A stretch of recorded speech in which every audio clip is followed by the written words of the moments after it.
তো ভিউয়ার্স, আপনারা বর্তমানে চাকরির বাজার সম্পর্কে অবগত আছেন। বাংলাদেশে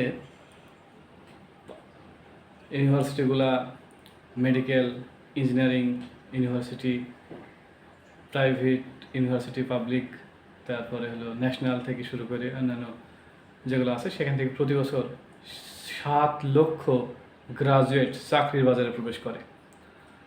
আর বাংলাদেশের সর্বশেষ পরিসংখ্যান অনুযায়ী প্রায় 30 লক্ষের মতো বেকার রয়েছে। আপনারা ইতিমধ্যে একটা নিউজ দেখছেন যে পাবনা ডিসি অফিসে অর্থাৎ জেলা প্রশাসকের কার্যালয়ে 17 জন চাকরি করছে। কয়জন? 17 জন চাকরি পাইছে, যারা সবাই গ্রাজুয়েট এবং পোস্ট গ্রাজুয়েট আছে, ইভেন ইঞ্জিনিয়ারও আছে, যারা একবারে 20তম গ্রেড, অর্থাৎ আমাদের যে বাংলাদেশে 20টা গ্রেড আছে চাকরি, সেই 20তম গ্রেডে তারা যোগদান করছে। এটা আলোচিত হয়েছে। এরই ধারাবাহিকতায় আমি অর্থাৎ 11 থেকে 20তম গ্রেডের যারা চাকরি প্রত্যাশী অর্থাৎ প্রস্তুতি নিচ্ছে তাদের উদ্দেশ্যে একটা ফ্রি ক্লাসের আয়োজন করছি, ঠিক আছে, ফেসবুক এবং ইউটিউবের মাধ্যমে, এবং সম্পূর্ণ একটা ফ্রি। আমি আজকে আলোচনা করব যে বিশেষ করে সমাজসেবাতে রিসেন্টলি একটা হিউজ সার্কুলার এসেছে, প্রায় 1500+। স্বাস্থ্যে প্রত্যেক জেলাতে সার্কুলার দিচ্ছে, ডাকে সার্কুলার হয়েছে, যুব উন্নয়নে সার্কুলার হয়েছে, আজকে অফিসার পদের পরীক্ষা হলো। এরকম প্রত্যেকটা দপ্তরের 11 থেকে 20 গ্রেডের যে 80 মার্কের পরীক্ষা হয়, রিটেন বা এমসিকিউ যাই বলি, এটা 80 মার্কের পরীক্ষায়। এখানে বাংলা 20, গণিতে 20, ইংরেজি 20, আর জিকে প্লাস বিজ্ঞান দিয়ে 20 মার্ক, মোট হলো 80 মার্কের। 80 মার্কের পরীক্ষা আমি আজকে থিসিস করে পেয়েছি যে কোন কোন টপিকসগুলো থেকে প্রশ্ন আছে, সেই টপিকসগুলো আমি আপনাদের সামনে আলোচনা করবো আজকে। আর আগামী দিন থেকে জানিয়ে দেবো যে কোন টপিক্সের ওপরে ক্লাস হবে, ঠিক আছে। দেখি, বাংলাতেই প্রথমে আসি। আমরা যেহেতু বাংলাদেশি মানুষ, বাংলাতে কি কি প্রশ্ন আসে মূলত এখানে ভাগ করা হয় 2 ভাগে, যে সাহিত্য এবং ব্যাকরণ। সাহিত্য এবং ব্যাকরণে আমরা পাই হলো ব্যাকরণ অংশ থেকে বেশি আসে, সাহিত্য থেকে কম আসে। বিশেষ করে 12 জন লেখক, পিএসসি সিলেবাসে দেখবেন 12 জন লেখক, এই 12 জন লেখক থেকে প্রশ্ন আসেই। এর বাইরে অন্যান্য লেখকের সম্পর্কে প্রশ্ন আসতে পারে, অর্থাৎ তাদের সাহিত্যকর্ম এগুলো থেকে প্রশ্ন আসতে পারে। এরা কারা কারা? রবীন্দ্রনাথ ঠাকুর, কাজী নজরুল, মাইকেল মধুসূদন দত্ত, শরৎচন্দ্র, বঙ্কিমচন্দ্র, ফরুক আহমেদ, জসীমউদ্দিন, ডক্টর মোহাম্মদ শহীদুল্লাহ, বেগম রোকেয়া, সোফিয়া কামাল, জীবনানন্দ দাশ এবং আমাদের হুমায়ুন আহমেদ। এই 12 জনের থেকে প্রশ্ন অবশ্যই আসে। আর এবার আসি আমরা যে ব্যাকরণ টপিক, বেশ করে শব্দ, তদ্ভব, তৎসম, অর্ধতৎসম, দেশি বিদেশি শব্দগুলা, উপসর্গ, অনুসর্গ, তারপর আমরা পাচ্ছি কারক বিভক্তি, প্রকৃতি প্রত্যয় প্লাস ধাতু, প্রকৃতি প্রত্যয় এবং ধাতু।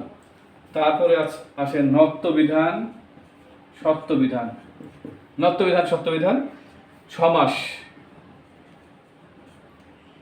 সমাস, লিঙ্গ, শুদ্ধ অশুদ্ধ, যেটা শুদ্ধ এবং অশুদ্ধ। তারপরে আসে দ্বিরুক্তি, এক কথায় প্রকাশ, বাগধারা, এক কথায় প্রকাশ, বাগধারা, ঠিক আছে,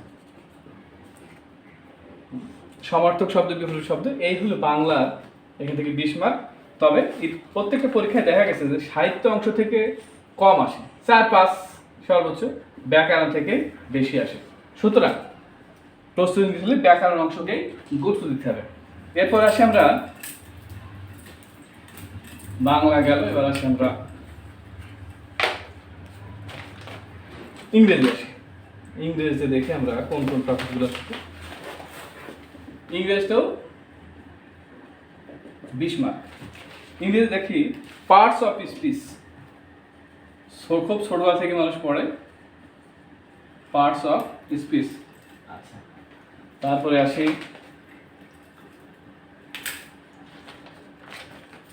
subject verb agreement, subject verb agreement. Preposition, কিছু কমন প্রিপোজিশন আছে যেগুলো পরীক্ষায় হিট করেই। নাম্বার,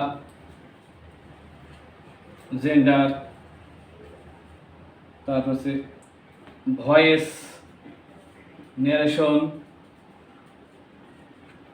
কারেক্ট স্পেলিং, আমরা সংক্ষেপে spelling, synonym antonym, synonym antonym. তারপরে আসি idiom phrase, idiom phrase, group verb, substitution, অর্থাৎ ইংলিশে এক কথায় প্রকাশকে আমরা বলি সাবস্টিটিউশন। তারপর দেখি right form of verb, condition, correction, gerund and participle. আর সাহিত্য থেকে 2 মার্ক সর্বোচ্চ আসে, তবে এখান থেকে প্রতিবার যেটা কম আসে ইংরেজি সাহিত্যের বিখ্যাত নাট্যকার উইলিয়াম শেক্সপিয়ারের এইটা থেকে প্রশ্ন হয়। আর হলো George Bernard Shaw, William Shakespeare, এখান থেকে বেশিরভাগ প্রশ্নগুলো আসে। তারপরে আমরা আসি গুরুত্বপূর্ণ একটা টপিক, তা হলো গণিত।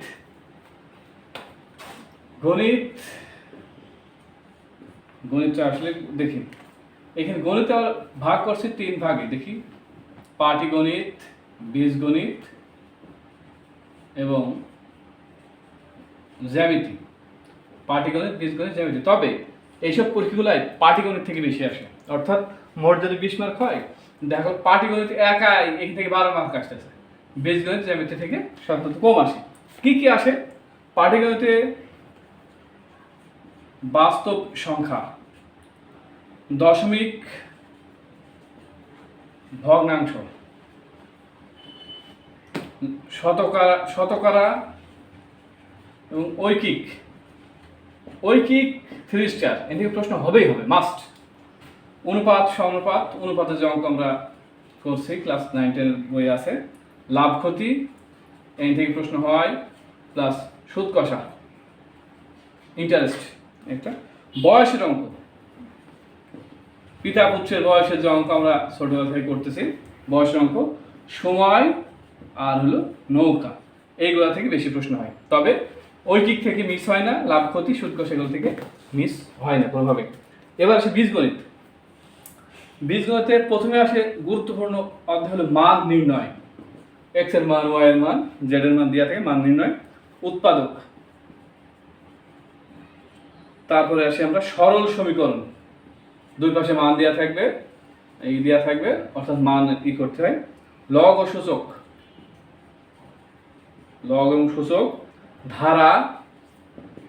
ধারার অঙ্ক, অসমতা এবং সহজ সরলীকরণ বা সহসমীকরণ। এই গেল আমাদের বীজগণিত এবং পাটিগণিত। এবার আসি আমরা জ্যামিতি। জ্যা অর্থ ভূমি, মিতি অর্থ পরিমাপ, ভূমির পরিমাপ। জ্যামিতি দেখি রেখা, কোণ, তারপর আয়তক্ষেত্র, বর্গক্ষেত্র, ঠিক আছে, ত্রিভুজ, চতুর্ভুজ। তারপরে আসি বৃত্ত ও পরিমিতি। এইগুলা থেকে মূলত এই আমাদের জ্যামিতির অংশগুলো। আচ্ছা, তাহলে গেল বাংলা, ইংরেজি, গণিত। এবার আসে সাধারণ জ্ঞান। আসলে সাধারণ জ্ঞান তো সাধারণ কোনো জ্ঞান নয়, এটা অসাধারণ জ্ঞান। বিশ্বের যা কিছু আগে ঘটেছে সেটাও সাধারণ জ্ঞান, আবার আজ কি ঘটতেছে সেটাও সাধারণ জ্ঞান। তো যাই হোক, সাধারণ জ্ঞানকে আমরা 2টা পার্টে ভাগ করতে পারি, তা হলো বাংলাদেশ এবং আন্তর্জাতিক এবং বিজ্ঞান। বিজ্ঞানের কিছু টার্ম সাধারণ জ্ঞানে দিয়ে দেয়। তাহলে কি কি? বাংলাদেশ, আন্তর্জাতিক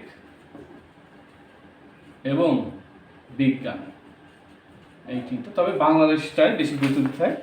আমরা বাংলাদেশের দেখি বাংলাদেশের ভূ প্রকৃতি, ভাষা আন্দোলন বেশ করি, ভাষা আন্দোলন এবং 1971 আমাদের মহান মুক্তিযুদ্ধ এবং 52 এখান থেকে প্রশ্ন হয়, 71 থেকে বেশি করে প্রশ্ন মিট যায় না।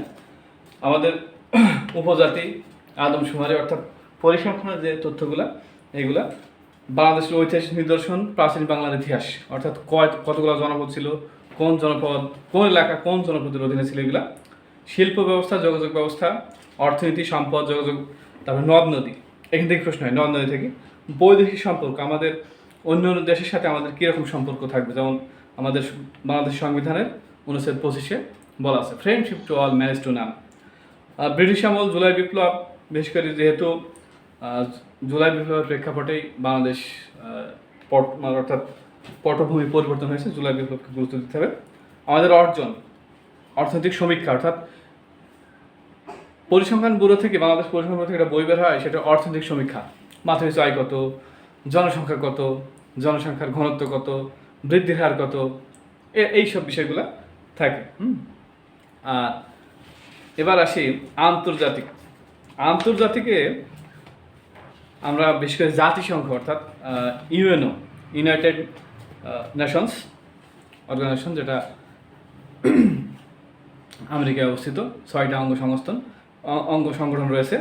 বিভিন্ন সংগঠন, সংস্থা, মহাদেশ পরিস্থিতি, রাজধানী মুদ্রা, পরিবেশ, বিভিন্ন দিবস, বিভিন্ন সদর দপ্তর, বিভিন্ন বিপ্লব ও যুদ্ধ, বিভিন্ন চুক্তি, প্রণালী, দ্বীপ, সাগর, সীমানা, উপনাম, সাম্প্রতিক কিছু প্রশ্ন। আরেকটা আপনাদের মনে হয় এড়িয়ে গেছি, বাংলাদেশের সংবিধান, এটা অবশ্যই কিছু আর্টিকেল জানতে হবে। আর সাধারণ বিজ্ঞানের ভিতরে বেশি কিছু না, পদার্থের অবস্থা, রক্ত, রোগ, খাদ্য, ভিটামিন ইত্যাদি, ভাইরাস, ব্যাকটেরিয়া। তো সুপ্রিয় দর্শক, এই পর্যন্ত আগামী কালকে থেকে নিয়মিত টপিক ধরে, অর্থাৎ যে কোনো আমি একটা রুটিন করে ফেলবো যে কতগুলো ক্লাস নেব, কতগুলো লেকচারে শেষ করব। আপনারা ধৈর্য ধরে লেকচারগুলো দেখবেন, আর কে কোথা থেকে দেখছেন সেটা কমেন্টে জানাবেন। আর যদি আপনাদের কোনো পরামর্শ থাকে যে আমার ভিডিওর মান বা ভালো হচ্ছে না বা ক্লাস আরও সুন্দর, যদি কোনো পরামর্শ থাকে অবশ্যই দেবেন। সবাই ভালো থাকবেন, আল্লাহ হাফেজ।